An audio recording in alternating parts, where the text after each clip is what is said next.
ya Ugiriki huko Athene anaenda kuimarisha kanisa la Korinto. Anawabatiza waliopata kuamini, anakutana changamoto na wanaopinga neno, lakini hakati tamaa. Anaendelea kwa wale wenye kumwamini Kristo na kuimarisha na kulisimika kanisa. Anatufundisha namna tunavyotakiwa katika kutekeleza na kuishi imani yetu, katika kumwamini Kristo mfufuka na kwa nguvu yake kuwashirikisha wengine habari njema wapate kuamini.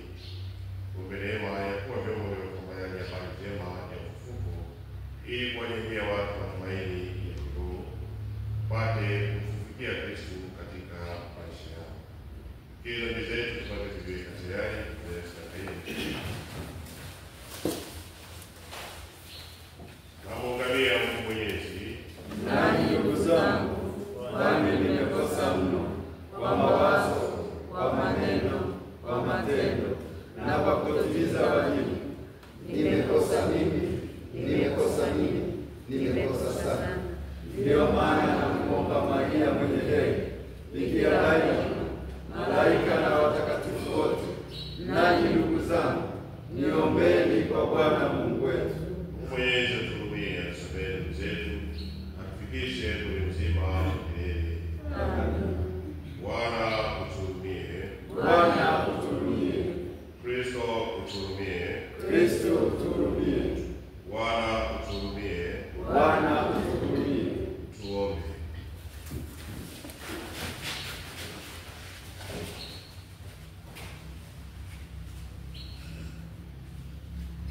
Mungu uliowafanya watu wako wawe washiriki kwa ukombozi wako, tunakuomba utujalie kufurahia siku zote ufufuko wa Bwana, naishi na kutawala katika umoja wa Mtakatifu Mungu milele na milele.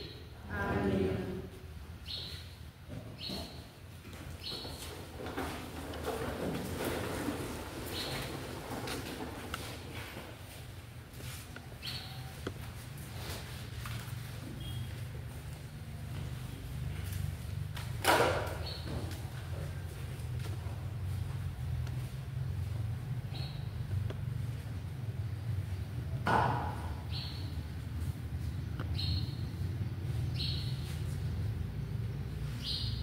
Somo kitabu cha Matendo ya Mitume sura ya 18 aya ya kwanza hadi ya 8. Siku zile Paulo alitoka Athene akafika Korinto. Akamuona Myahudi mmoja jina lake Akila, mzaliwa wa Ponto, naye amekuja kutoka nchi ya Italia siku za karibu, pamoja na Priscilla mkewe, kwa sababu Paulo amewaamuru Wayahudi wote watoke Rumi. Naye akafikiria kwao, na kwa kuwa kazi yao ya ufundi ilikuwa moja, akakaa kwao, wakafanya kazi pamoja, kwa maana walikuwa mafundi wa kushona hema. Akatoa hoja zake katika sinagogi kila Sabato, akajaribu kuwavuta Wayahudi na Wayunani. Hata Sila na Timotheo walipopeleka kutoka Makedonia, Paulo akasongwa sana na lile neno, akiwashuhudia Wayahudi ya kwamba Yesu ni Kristo. Walipopingamana naye na kumtukana Mungu, akakung'uta mavazi yake, akawaambia, damu yenu na iwe juu ya vichwa vyenu. Mimi ni safi, tangu sasa nitakwenda kwa watu wa mataifa. Akaondoka huko akaingia katika nyumba ya mtu mmoja jina lake Tito Yusto, mcha Mungu, ambaye nyumba yake ilikuwa mpaka mmoja na sinagogi. Na Krispo mkuu wa sinagogi akamwamini Bwana pamoja na nyumba yake yote. Wakorintho wengi waliposikia waliamini, wakabatizwa. Neno la Bwana. Tumshukuru Mungu. Wimbo wa katikati. Bwana ameufunua wokovu wake machoni pa mataifa. Haleluya. Bwana ameufunua wokovu wa mataifa machoni pa mataifa. Mwimbieni Bwana wimbo mpya, kwa maana ametenda mambo ya ajabu. Mkono wa kuume wake mwenyewe, mkono wake mtakatifu umetendea wokovu. Bwana ameufunua wokovu wake machoni pa mataifa. Machoni pa mataifa amedhihirisha haki yake, amezikumbuka rehema zake na uaminifu wake kwa nyumba ya Israeli. Bwana ameufunua wokovu wake machoni pa mataifa. Miisho yote ya dunia imeuona wokovu wa Mungu wetu. Mshangilieni Bwana nchi yote, inueni sauti, imbeni kwa furaha, imbeni zaburi. Bwana ameufunua wokovu wake machoni pa mataifa. Shangilio.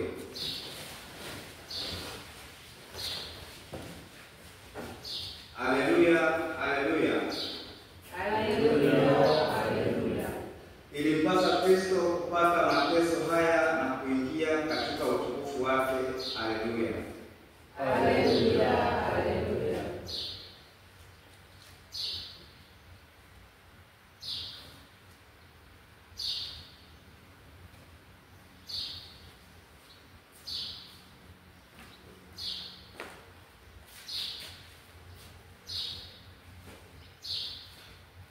Bwana awe nanyi.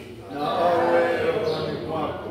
Somo la Injili takatifu ilivyoandikwa na Yohane. Utukufu wako, ee Bwana. Siku ile Yesu aliwaambia wanafunzi wake, bado kitambo kidogo nanyi hamnioni, tena bado kitambo kidogo nanyi mtaniona. Basi baadhi ya wanafunzi wake wakasemezana, neno gani hilo asemalo, bado kitambo kidogo nanyi hamnioni, na tena bado kitambo kidogo nanyi mtaniona? Hilo kwa sababu naenda zangu kwa Baba. Basi walisema, neno gani hilo asemalo, hilo bado kitambo kidogo? Hatujui asemalo. Yesu alifahamu ya kwamba wanataka kumuuliza, akawaambia, hilo mnaloulizana, ya kuwa nalisema bado kitambo kidogo nanyi hamnioni, na tena bado kitambo kidogo nanyi mtaniona? Amin, amin nawaambia, ninyi mtalia na kuomboleza, bali ulimwengu utafurahi. Ninyi mtahuzunishwa, lakini huzuni yenu itageuka kuwa furaha. Neno la Bwana. Sifa kwako, Ee Kristo.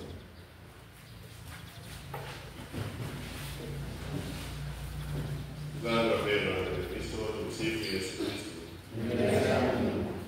Wetu wa kwanza katika neno la Mungu, tusikia Paulo wakianzisha kanisa huko Korinto. Jana kiwa huko Athene, tumeona kazi yake kubwa, hotuba yake kubwa mbele ya Areopago kuhusu kumfafanua Mungu wa kweli, Bwana wetu Yesu Kristo, kupelekea wako kuchoma na mioyo na hata kutafuta nafasi ya kumsikiliza tena siku nyingine. Leo anapiga mbio akiendelea na safari yake mchungaji, kitokea huko Athene na anafika Korinto. Kukutana washirika wengine katika neno, katika huduma, katika kazi.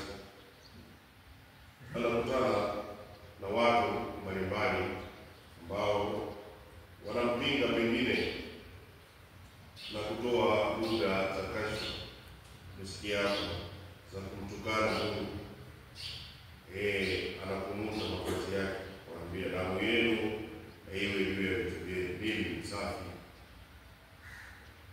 Nawaambia kwamba ni kosa hilo mnalofanya. maadamu ninyi mnapinga hilo, mimi niko tayari kwenda kwa watu wa mataifa. Watu wa mataifa ni watu gani? Watu wa mataifa katika lugha zetu tunatumia neno ni watu wa mataifa. Maana ni watu wale wengine waliodharauliwa, watu wale wengine wanaojiishi tu kutokana na ulimwengu unavyosema au falsafa ya ulimwengu ya dunia inayosema. Waongozi na mifumo ilistahiki pengine ya kidini au ya utawala fulani. Hivi ni watu tu wanaojiishia tu huko. Wakasema ni bora niende zangu kwa hao watu wa mataifa. Nitakwenda kuhubiria, nitakwenda kushirikisha neno la Mungu, watapata kutambua. Anakwenda anakutana na anaingia nyumba ya mtu mmoja aliyeitwa Tito Yusto, ambaye katika maandiko matakatifu tunaambiwa alikuwa ni mcha Mungu. Alikuwa ni mcha Mungu katika sinagogi. Kwa hivi anapokutana na hao watu wa mataifa, anashirikiana nao na anafanikiwa kuwashirikisha neno na anafanikiwa katika kuvuna mavuno. Maana Wakorintho wengi walipomsikia huko waliamini wakabatizwa. Pengine swala la imani tunaweza tukaliona kwa upana zaidi. Swala la imani tunaweza pengine tukaliwekea pia mipaka. Paulo aliwaona watu wa mataifa, akaona kwao wanaweza wakatambua na kuamini Kristo. Japo tunawadharau, japo tunaona watu ambao wamejitenga, hawafai, wanaongozwa katika misingi ya kiulimwengu, lakini kwao pia kuna mavuno mazao. Kwao pia tunaweza tukaliimanisha kanisa. Wapo wao katika jamii zetu, tunaweza tukawafananisha watu wa mataifa, walegevu wa kusali, wasiofika duniani, waasi, wako tu, wako wenye masuku, wako kwa kanisani kusali. Kwa hivyo wako na mifumo mbalimbali wako. Mtazamo wetu wa kichungaji kwao sisi wote kama wabatizwa ni upi? Tunaona sura ya Mungu katika nafsi zao, tunaona uongofu katika maisha yao. Paulo mwenyewe alikuwa ni mgurumu katika kanisa, anatambua maisha yake kwa nzuri, alikuwa nani na baadaye nani. Anaona anavuka mipaka, anafanikiwa kuwavuta na kuwashirikisha wengi habari njema na hatimaye kuongezeka kundi.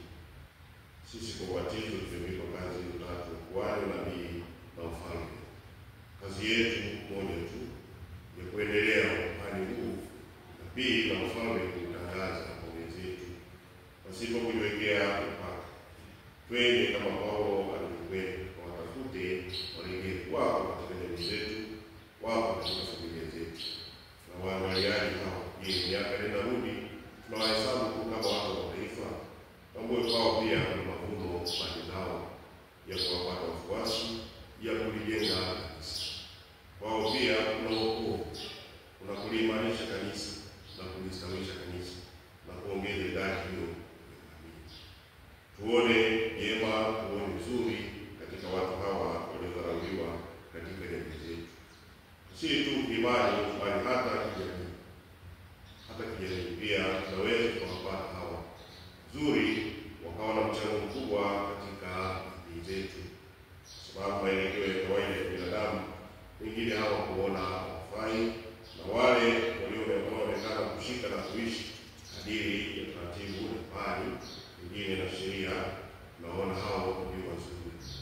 Na pengine kwa Paulo alikubali kama dini ambayo dini ilikuja kwa ajili yetu, mnakataa kana Mungu na mpinga, basi damu yenu, mimi nitakwenda sasa kwa watu wa mataifa ambao kwao pia wokovu umekuja kwa ajili yao. Tuombe neema ya kuwa na nguvu na macho ya kiroho ya kuwatafuta daima waliopotea na kuwarudisha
manufaa yetu sisi na ya kanisa lake lote takatifu. Ee Bwana, tupae kwako sala zetu pamoja na dhabihu hii tunayotolea, ili tukiisha kutakaswa kwa upendo wako, tuwe tayari tunastahili kupokea sakramenti za huruma yako kwa njia ya Kristo Bwana wetu. Bwana awe nanyi Na awe rohoni mwako. Inueni mioyo, Tumeinua kwa Bwana. tumshukuru Bwana Mungu wetu. Ni vema na haki. Kweli ni vema na haki, tendo la kufaa na kuleta wokovu. Tukutukuza kila wakati, ee Bwana, lakini hasa wakati huu kutangaza utukufu wako, kwa kuwa Kristo Pasaka wetu ametolewa sadaka. Yeye kwa sadaka ya mwili wake alikamilisha kafara za zamani katika upendo wa salama, na kwa kujikabidhi kwako kwa ajili ya wokovu wetu, kujidhihirisha kuwa kuhani altare na mwanakondoo. Kwa sababu hiyo, katika upeo wa furaha ya Pasaka, ulimwengu mzima wanashangilia, lakini pia nguvu za mbinguni na majeshi ya malaika wanaimba utenzi wa utukufu wako, wakisema bila mwisho: Mtakatifu, mtakatifu, mtakatifu, Bwana Mungu wa majeshi. Mbingu na dunia zimejaa utukufu wako. Hosana juu mbinguni. Mbarikiwa ajaye kwa jina la Bwana. Hosana juu mbinguni. Ee Bwana, kweli mtakatifu na chemchemi ya utakatifu wote, tunakuomba uvitakatifuze kwa hivi kwa upendo wako, ili viwe kwetu mwili na damu ya Bwana wetu Yesu Kristo. Yeye alipotolewa kuingia kwa hiari katika mateso yake, alitwaa mkate, akashukuru, akaumega, na akawapa wafuasi wake akisema, twaeni mle yote, huu ndio mwili wangu utakaotolewa kwa ajili yenu.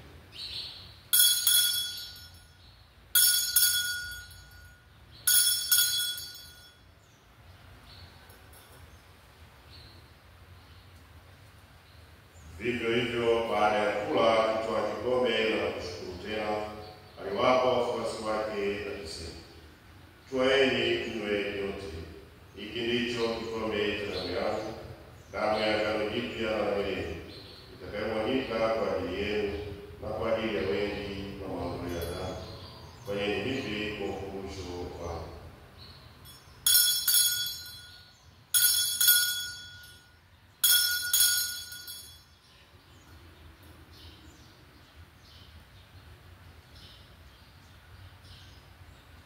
Fumbo la imani.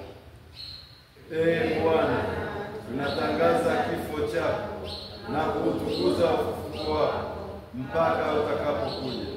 Kwa hiyo, ee Bwana, tunapoadhimisha ukumbusho wa kifo na ufufuko wako nao, na kutolea mkate uzima na kikombe cha wokovu, tunakushukuru kwa kuwa umetustahilisha kusimama mbele yako na kutumikia. Pia tunakusihi kwa unyenyekevu, ili kwa kushiriki mwili na damu ya Kristo tukusanye na Roho Mtakatifu tupate kuwa jamaa moja.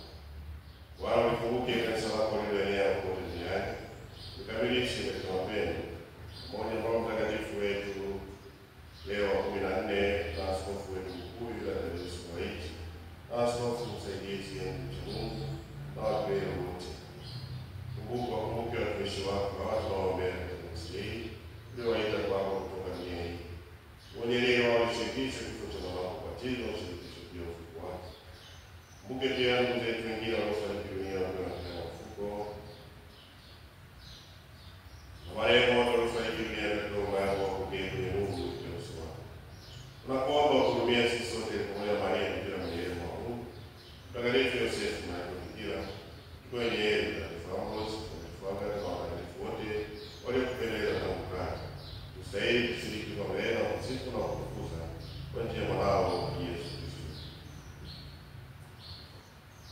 Kwa njia yake na pamoja naye na ndani yake, wewe Mungu Baba Mwenyezi, katika umoja wa Mtakatifu, unapata heshima yote na utukufu milele na milele. Kwa kulitia hizo Mungu wetu na kuja kufuata mafundisho ya Mungu, tunathubutu kusema: Baba yetu uliye mbinguni, Jina lako litukuzwe, ufalme wako ufike, utakalo lifanyike duniani kama mbinguni. Utupe leo mkate wetu wa kila siku, utusamehe makosa yetu kama tunavyowasamehe na sisi waliotukosea. Usitutie katika kishawishi, lakini utuokoe maovuni. Bwana, tunakuomba utuokoe katika maovu yote, ili wema amani maishani mwetu, kusudi kwa msaada wa ndoa yako tuokoe na dhambi, wala tusifadhaishwe na jambo lolote, na kutazamia tumaini yetu na Mwokozi wetu Yesu Kristo. Kwa kuwa ufalme ni wako na nguvu na utukufu hata milele. Bwana Yesu Kristo, uliwaambia tunawakubali na wachina mwenyewe hapa, usisamehe dhambi zetu na tuimani kanisa lako, upende kujalia amani na umoja kama yalivyo mapenzi yako, na ishi na kutawala milele na milele. Amen. Amani ya Bwana iwe daima nanyi, Na iwe rohoni mwako. peane amani.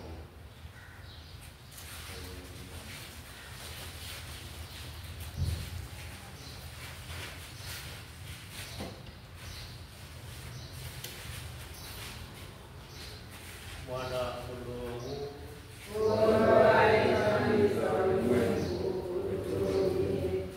Mwana kondoo wa Mungu, uondoaye dhambi za ulimwengu, utuhurumie.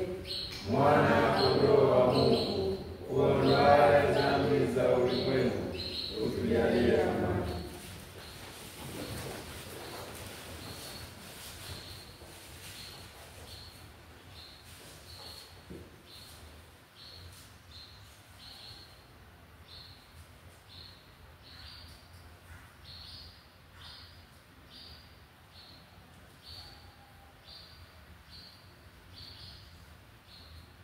Zama Mwana kondoo wa Mungu, tazama aondoaye dhambi za ulimwengu, ili hao walioandikwa kwenye kitabu hiki ya Mwana kondoo. Ee Bwana, sistahili uingie kwangu, lakini sema neno tu, na roho yangu itapona.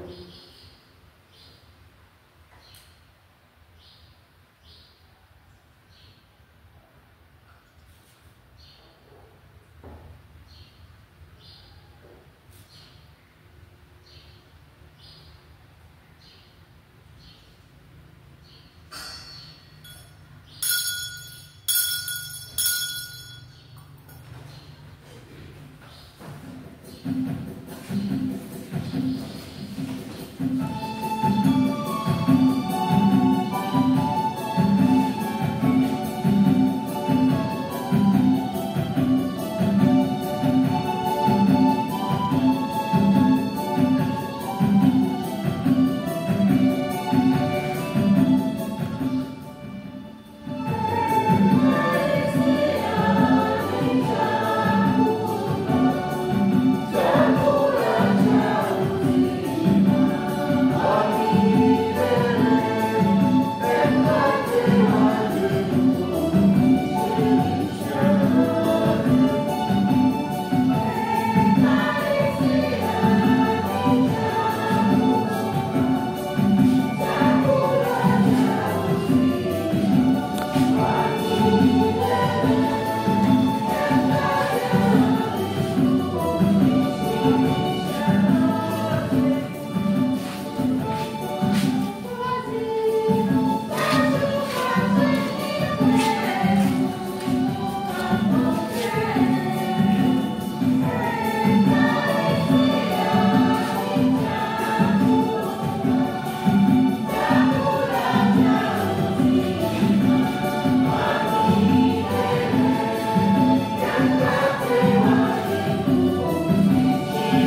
Bwana awe nanyi.